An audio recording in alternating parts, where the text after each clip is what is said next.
ये बात सच है कि टाइटन शिफ्टर्स इमॉर्टल नहीं होते। वो चाहे जितनी भी ताकतवर क्यों न हो, उन्हें हमेशा के लिए तबाही मचाने की आजादी नहीं होती, क्योंकि उनके रास्ते में दो बड़ी रूल्स आती हैं, द कर्स ऑफ ymir और द फ्रिट्ज वाव।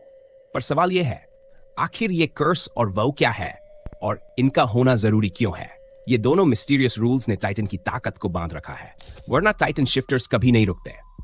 तो चलिए आज जानते हैं कि इनका असली मतलब क्या है और कैसे इन्होंने पूरी टाइटन दुनिया की किस्मत बदल कर रख दी।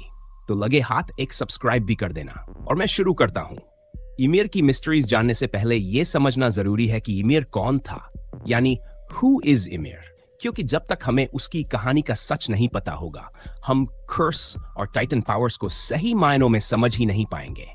ymir वो पहली इंसान थी जिसे टाइटन में बदलने की पावर मिली थी और उसी से यह सब शुरू हुआ। उसकी कहानी शुरू होती है आज से करीब 2000 साल पहले, जब वो बस एक मासूम सी लड़की थी। एक दिन एल्डियंस ने उसके विलेज पर हमला कर दिया और उसकी पूरी कम्युनिटी को बना लिया गुलाम।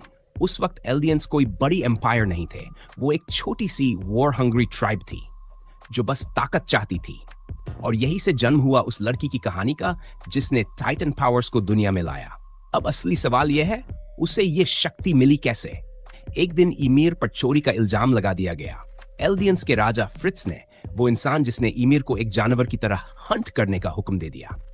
ymir पूरी तरह से घायल थी, शरीर पर जगह जगह गहरे जख्म थे और वो अपनी जान बचाने के लिए भागी जंगल की तरफ। भागते भागते वो पहुंची एक जायंट ट्री के अंदर, जहां अंधेरे में उसका सामना हुआ एक स्पाइन जैसे दिखने वाले अजीब क्रीचर से। और उसी पल ymir पहली बार बनी एक टाइटन, एक ऐसी पावर जिसे इंसान कभी समझ ही नहीं पाया। पर वो शक्ति आजादी नहीं, एक नए श्राप की शुरुआत थी। जब फ्रिट्ज को इसके बारे में पता चला तो उसने इसे अपने लिए एक न्यू मौका मान लिया और ymir को मिली ताकत को अपने लिए इस्तेमाल करने लगा। उसे हुक्म देना शुरू कर दिया। यही नहीं, उसने ymir को सिर्फ एक हथियार की तरह इस्तेमाल किया। ymir को अपने कंट्रोल में रखने के लिए फ्रिट्ज ने उससे शादी कर ली और उससे 3 बेटियां तक पैदा की। लेकिन गलती से भी ये मत सोचना कि उसके दिल में कोई प्यार था। उसके लिए ymir कुछ और नहीं, बस उसकी सबसे बड़ी वेपन थी। लेकिन अफसोस की बात यह है, ymir खुद उस इंसान के लिए सच्ची फीलिंग्स रखने लगी थी, एक ऐसे इंसान के लिए जिसने बस उसे इस्तेमाल किया। ymir की टाइटन पावर की मदद से फ्रिट्ज और एल्डियन किंगडम की ताकत बहुत तेजी से बढ़ने लगी। उन्होंने मिलकर कई देशों को जीता और अनगिनत कौमों का मैसेकर कर दिया। लेकिन फ्रिट्ज की पावर की भूख और लोगों को टॉर्चर करने की आदत, वो तो जैसे कभी खत्म ही नहीं हुई। इसीलिए उस पर हर दिन कोई न कोई असैसिनेशन अटेम्प्ट होता रहता था, क्योंकि लोग उसकी क्रूरता से तंग आ चुके थे। एक दिन एक ऐसे शख्स का भाला जो किंग फ्रिट्ज से नफरत करता था, आखिरकार इतना करीब पहुंच गया कि वो उसे किल कर सकता था। लेकिन तभी ymir बीच में कूद पड़ी और वो भाला सीधे उसके शरीर को चीरता हुआ निकल गया। ymir ने फ्रिट्ज की जान बचा ली, लेकिन खुद उसकी जगह डेथ को गले लगा लिया। और ये सब हुआ ठीक 13 साल बाद, जब ymir को पहली बार टाइटन शिफ्टर की ताकत मिली थी। 13 साल और फिर मौत, यही थी द कर्स ऑफ ymir की असली शुरुआत। ymir की मौत के बाद फ्रिट्ज ने शोक मनाने के बजाय अपनी ही 3 बेटियों को हुक्म दिया कि वो अपनी मां के शरीर के टुकड़े खाएं। हाँ, सही सुना तुमने, अपनी ही मां के शरीर को। और जैसा उम्मीद की जा रही थी, उन बेटियों को भी मिली टाइटन की ताकत और साथ ही ymir की मेमोरीज भी। लेकिन असली बात तो अब शुरू होती है। ymir सिर्फ पहली टाइटन शिफ्टर नहीं थी, वो थी फाउंडर ऑफ ऑल टाइटन्स। और उसके पास ये ताकत थी कि वो अपनी विल हर एल्डियन पर थोप सकती थी। और क्योंकि ymir सिर्फ 13 साल तक ही टाइटन की पावर इस्तेमाल कर पाई थी, तो हर वो इंसान जिसने उसके बाद टाइटन पावर पाई, वो भी सिर्फ 13 साल तक ही जिंदा रह पाया।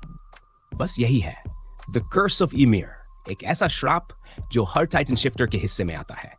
ymir और फ्रिट्ज के बाद बहुत समय बीत चुका था और एल्डियंस ने दुनिया में सबसे ताकतवर एम्पायर बना लिया था। उस समय कार्ल फ्रिट्ज था 145th किंग ऑफ एल्डिया।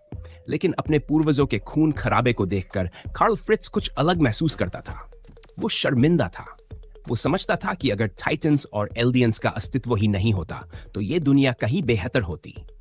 उसकी नजर में एल्डियंस का साम्राज्य और टाइटन्स सिर्फ विनाश और दुख लाने का कारण बने थे और वो चाहता था कि ये सब कभी हुआ ही ना होता।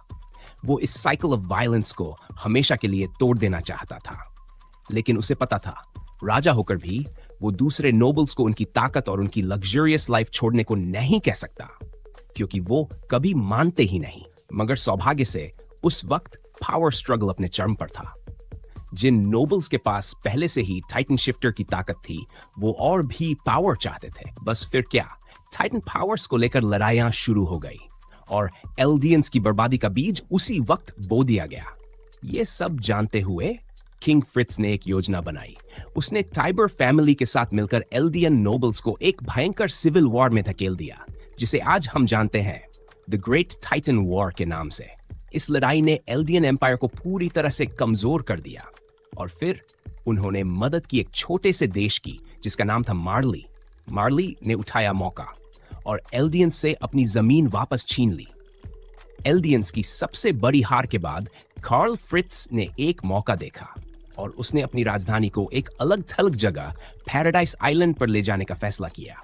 वो अपनी पूरी जनता को लेकर वहां चला गया और यह दरअसल वही था जो उसने पहले से ही सोचा था। उसके मन में यह था, पैराडाइज आइलैंड पर एल्डियंस को बंद करके पूरी दुनिया को एक बेहतर जगह बनाया जा सकता है। अब अपनी योजना के आखिरी चरण में कार्ल फ्रिट्ज ने अपनी फाउंडिंग टाइटन की ताकत का इस्तेमाल किया और कई अहम बदलाव किए। सबसे पहले उसने पैराडाइज आइलैंड पर रहने वाले हर एल्डियन से बाहरी दुनिया की यादें मिटा दी। उसके बाद उसने लाखों कोलोसल टाइटन्स इकट्ठे किए और उन्हें पैराडाइज की दीवारों को बनाने के लिए इस्तेमाल किया। उसने इसे बाहरी दुनिया को धमकी देने के रूप में भी इस्तेमाल किया। अगर कभी भी उन्होंने पैराडाइज के एल्डियंस को चोट पहुंचाई, तो वो इन विशाल कोलोसल टाइटन्स की सेनाओं को दुनिया में छोड़ देगा। हालांकि वो कभी भी ऐसा भयानक काम करने का इरादा नहीं रखता था। आखिरकार उसने फाउंडिंग टाइटन की ताकत का इस्तेमाल किया और एक युद्ध ना करने का वचन लिया, और इस वचन को हर रॉयल फैमिली के वंशज को मानना होगा। चाहे दुनिया बदला लेने आए, वो रॉयल फैमिली जो फाउंडिंग टाइटन की ताकत रखती है, उसे रुकना होगा और एल्डियंस को मरने देना होगा। ये उनका अपराधों के लिए कम से कम पश्चाताप था, और यही था द फ्रिट्ज वॉव। तो ब्रो, वीडियो को यहीं पर एंड करते हैं। अगर तुम नए हो तो एक सब्सक्राइब कर दो, वरना अगले वीडियो में तुम्हारे पीछे टाइटन छोड़ दूंगा। बाय बाय, और मिलते हैं अगले मजेदार वीडियो में।